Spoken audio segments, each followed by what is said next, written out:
His Excellency President Bola Ahmed Tinubu is already contesting for 2027 election or campaigning for 2027 election in 2025. As you can see in VeryDarkMan's video up here, these are his pictures, banners, flyers, and all that. Now, I have a lot to say about this video, how about this campaign is doing, right? But before I go into details, let's analyze the video. Now, you and me will agree that this is just Abuja, where VeryDarkMan is staying. And this is just a part of it, oh, as in he said in his video. This is just the entrance before the main Abuja city. So, and according to VeryDarkMan, this is happening everywhere in Abuja. Now, for only this video alone, I'll be able to count more than 300 pictures, just pictures of our president. Now, if we calculate in the whole 36 states, like, imagine it's like this in your 36 states, you agree with me that they have spent billions, not just millions, billions on this campaign, just early stage campaign. Now, Nigerians have been complaining of hardship, have been complaining that prices of things are going up, have been complaining of price of fuel, most especially insecurity. But you see, our leaders, they are contesting and campaigning for 2027 election. Now, what do I have to say about this? You see, when someone say these people are terrible people, people will come outside and say that this person is insulting our president. But I will explain to you now why they are very terrible and very heartless people. I'm not mentioning anybody's name now. I'm talking about politicians in general. Please. Now, you see what these people do?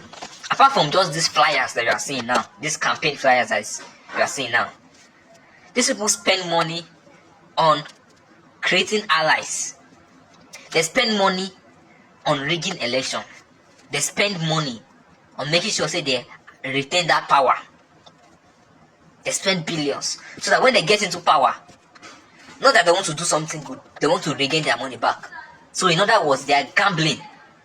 So let me say this one now spend money, this one spend money, but this one spend money pass, now this one go win.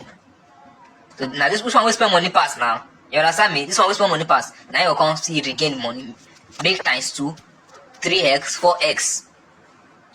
Now when they say these people are terrible people, why can't these people just be reasonable and say the way our country did now, the way we dey suffer, even if that those small thing like fuel price come down, bro, I'm telling you for free that 85% of Nigerians will hate this current government, because people just feel say it better make the day fire, it better make the day fry pan than make the day fire. I don't know if I'm shouting, I don't know if you understand what I'm saying. But these people, instead, they choose to use the money. They choose to use money where they get, win election, rig election. And now why would they shout protest? Bro, I even see the other day, person they shout electoral reform.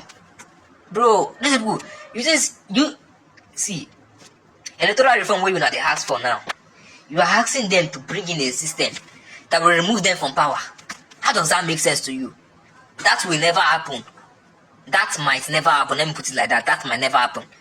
Because it is only by the grace of, hey, you don't understand? You are asking people where they power.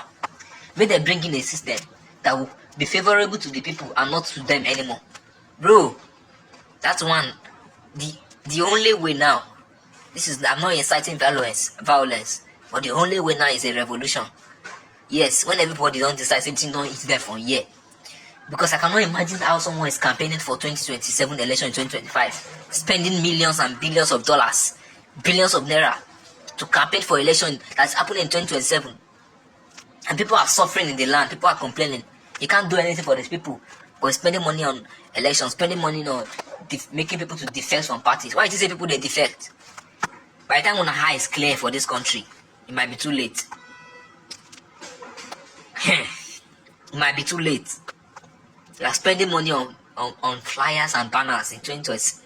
VeryDarkMan appreciates Tinubu and then talk about his lawyer also went ahead and talk about the reason everything is happening to VeryDarkMan, because VeryDarkMan is doing the work of EFCC. Yes, back then in 20, see, I know we even talk much. This is you and Two Media. We react to news, we react to things that are happening in Nigeria. See, this Nigeria, in as much as God day, and we the youth, we stand gather, Gedikba for ground, the country go dey better. E go dey better by God grace. See, no be for human. God go use human do am. E go dey better. In as I wish we have like 5 or 3 of VeryDarkMan in this Nigeria. Imagine how it could be. See, nothing fit bring VeryDarkMan down. Nothing. I don't want to talk much. Yes, I don't want to talk much, but I will leave the full video for you guys to watch. Please like, share, subscribe, and then turn on your post notification bell. Your opinion is needed in the comment section. Okay. Ours is a nation where Wike is building mansions for judges. This is a man who has been severally accused of trying to put judges in his front pocket. Same Wike has his cousin in INEC as an INEC commissioner. It was that guy that just conducted a Edo election. That is the country where you believe that elections will be free and fair. Or that when they are not free and fair, that you can get some recourse in the courts. We joke too much in this country. Ours is a country where we do the same thing over and over again, but we expect different results. It will never happen. You see, my big sister and leader in the struggle has just finished speaking before me. And she put the word rightly that how can we talk about judicial independence when even the procedure for recruitment for judicial officers is already corrupted? No politically exposed person should be a judge. No politically exposed person should be a judge. No politically exposed person should be in INEC. 85% of people in INEC today, they are politicians. Look at the woman we took to court. I took Professor Rufus to court. She's an APC card-carrying member in Bayelsa. APC card-carrying, me and her were still in court. And she was appointed INEC, an INEC national commissioner. Look at Wike's cousin. He's a national commissioner in INEC. Wike's wife is a judge of the Court of Appeal. Politically exposed persons should not go anywhere near our judiciary. Politically exposed persons should not go anywhere near EFCC.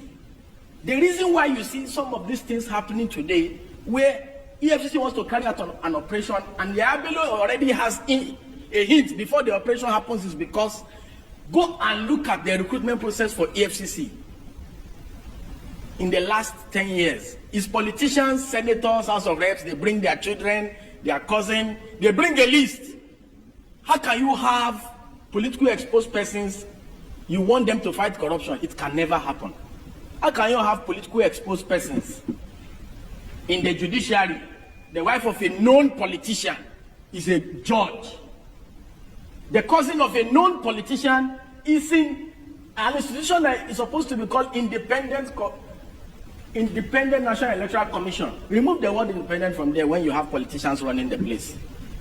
So you cannot expect any credible outcome from INEC. A situation where before the electoral process starts, the process is already rigged. You cannot expect anything credible out of the process. I hate to say this. As of today, Tinubu runs PDP, and he runs Labour Party, and he runs NMPP, and he runs APC. What we currently have today is a one-party state. Because the national chairman of PDP reports to AHMED TINUBU.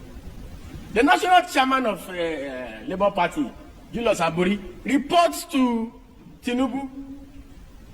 The national chairman of NMPP reports to Tinubu. And of course, Ganduje reports to Tinubu. So, it boils down to what my leader said before me, that it's about credibility.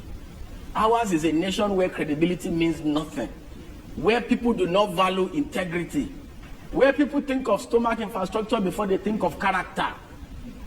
Because if not, The only person that has even attempted or tried to bring some form of restoration in removing some of the moles of the APC in his political party is Peter Obi, who has tried to remove Aburi. Even the PDP cannot hold his neck. And it is Wike's men and the president's men that runs the PDP. The NNPP, they are not even pretending about it. It is the president's men that runs the NNPP. So, and how can you have credible elections without strong, credible political parties?